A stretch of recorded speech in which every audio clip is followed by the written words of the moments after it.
Yo, what's up? Welcome back to another episode of The Sauce. We're having a nice little week here in every sport except the NBA. You can see here, we are in the green, heavy in some sports too, getting absolutely crushed in the NBA. So let's put that to the side. We're talking NFL football, week 14. Nice little NFC East battle here. Giants versus Eagles. A lot of people looking forward to this one, myself included. Let's dive in. Welcome to The Sauce. The Sauce. Sauce.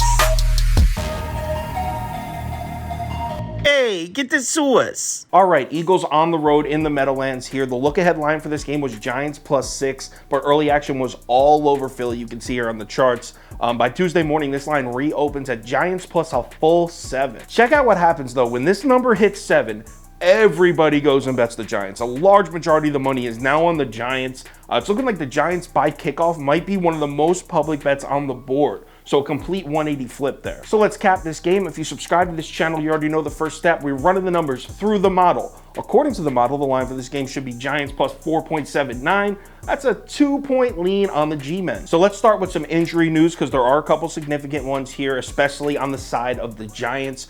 Cornerback Adoree Jackson will miss another game for New York, and that's been a huge loss for them. Look at the two Giants games that we've seen since Adoree Jackson got hurt. First, Cowboys on Thanksgiving, CeeDee Lamb goes off. Following week, they play Washington, and yeah, you guessed it, wide receiver 1, Terry McLaurin, goes off again. The Giants run man coverage on 47.2% of their defensive snaps. That's first in the NFL by far. In fact, that's 10% more than any other team. When you're running man coverage on almost half your defensive snaps, losing your number 1 corner hurts. And now they got to play Philly with A.J. Brown, and A.J. Brown has absolutely feasted on man coverage so far this season. He's 4th in the NFL in receiving yards per route run against man coverage. Jalen Hurts has a 141.2 passer rating when throwing the ball to A.J. Brown in man coverage. That's second best in the NFL. Only Joe Burrow to Jamar Chase has a higher number than that. So you got the defense that runs the most man coverage in the NFL by far, missing their best corner against a quarterback and a wide receiver in Hurts and Brown that have absolutely roasted defenses in man coverage.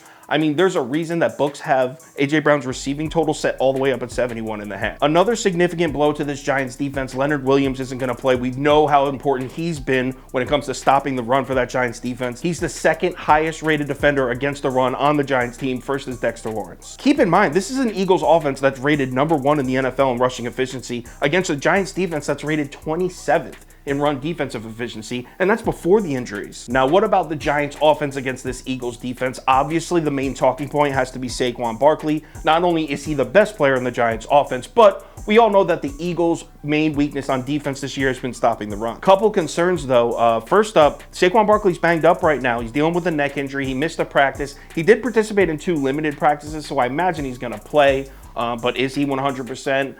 Obviously, in an offense like the Giants that relies so heavily on production from Saquon Barkley, having him not at 100% would be a concern. The second thing about Saquon Barkley that's worrying me right now are his numbers as of late.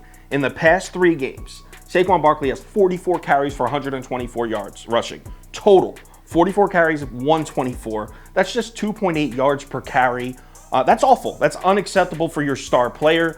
And it's not really on him. This Giants offense has looked stagnant. There's just no room for him to work. This Eagles defense has definitely struggled to stop the run this season, no doubt about it. But what have we seen from the Eagles? When they game plan to stop the run, when they know that the other team's coming in looking to run the ball, they can stop it. I mean, take a look at last week. Derrick Henry, 11 carries, 30 yards. In fact, the Eagles' run defense is kind of on the come up right now, and no one's really noticing. In the past 3 weeks, the Eagles are ranked 10th in the NFL in run defense DVOA, and in that span, they've shut down Jonathan Taylor, Aaron Jones, Derrick Henry. Well, not shut them down, but they neutralized them, held all 3 of those guys to under 4 yards a carry. Look, every single number in the world is pointing towards an Eagles blowout here. There's not going to be many analytics you can find that point towards a Giants bet. If you're betting the Giants, you're basically saying, I'm taking a home dog of a full touchdown in a divisional game, and I completely get that. Completely understand that logic. But the fact that everyone's betting the Giants, and I mean everyone is betting the Giants +7, and the books are still just keeping that line planted at 7, they do not want to sell Eagles -6.5 tickets, and there's a reason for that. I'm on the birds here. I'm laying the points. Give me Philadelphia -7. Let's go. If anything changes with that bet, I will let you know on Twitter, so give me a follow there if you want. Also, if you're interested in the full tickets that we do, bet of the day, VIP ticket, top 7 bets, parlays of the day, that kind of stuff, head over to KyleKirms.com or download the Sauce Network app. NFL Week 14, we're coming off a hot NFL weekend. Let's go back to back. Remember to bet responsibly, and I'll talk to you on Twitter.